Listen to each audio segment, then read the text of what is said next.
चतुर्थी तिथी पंचांगच्या चौथ्या दिवशी जन्मलेले लोक, ही तिथी श्री गणेशाशी संबंधित तिथी मानली जाते। स्वभावाने थोडे वेगळे, बुद्धिमान आणि कर्मप्रधान असतात। त्यांच्या आयुष्यात अडथळे येतात, पण ते त्यातून मार्ग काढण्याची क्षमता ठेवतात। बुद्धिमान आणि विश्लेषण स्वभाव, कोणतीही गोष्ट खोलात जाऊन समजून घेण्याची यांना सवय असते। समस्या सोडवण्याची क्षमता, कठीण परिस्थितीतही मार्ग शोधून काढतात।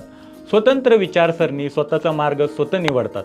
इतरांच्या प्रभावात कमी येतात। धैर्य आणि मेहनत, आयुष्यात खूप काही गोष्टी मिळवायच्या आहेत ही अशी त्यांची टेंडन्सी बनून जाते, पण त्या मेहनतीनेच मिळवतात। आध्यात्मिक कल, यांना देव, मंत्र, तंत्र किंवा आध्यात्मिक विषयात जास्त रस असतो।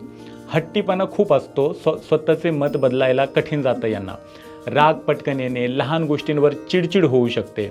जीवनात अडथळे येणे, कामं पूर्ण होण्याआधीच सांगत बसणे की मी हे डिसिजन्स घेतलेत, असे घेतलेत, मला हे करायचं आहे। काम पूर्ण होईपर्यंत ते सांगून टाकतात। एकटेपणा जाणवणं, कधी लोकांपासून वेगळे किंवा मिसअंडरस्टूड वाटणं, हे असं यांना होत राहतं। अतिविचार, ओव्हर थिंकिंग, एखाद्या गोष्टीचा खूप विचार करायला सुरुवात केली की 2-3 दिवस तेच विचार डोक्यामध्ये यांच्या फिरत राहतात। चतुर्थी तिथीचे लोक जर नियमितपणे गणेशाची उपासना किंवा गणेश मंत्र जप करत असतील तर त्यांच्या आयुष्यातील अडथळे हळूहळू कमी होत जातात आणि बुद्धीची शक्ती वाढते। तर असे होते चतुर्थी तिथीमध्ये जन्मलेले लोक। आपण आता पुढच्या व्हिडिओमध्ये जाणून घेऊया की पंचमी तिथीला जन्मलेले लोक कसे असतात। अशाच ॲस्ट्रोलॉजी आणि स्पिरिच्युअल नॉलेजसाठी चॅनलला सबस्क्राईब करा, व्हिडिओला लाईक करा आणि शेअर करायला विसरू नका। राधे राधे।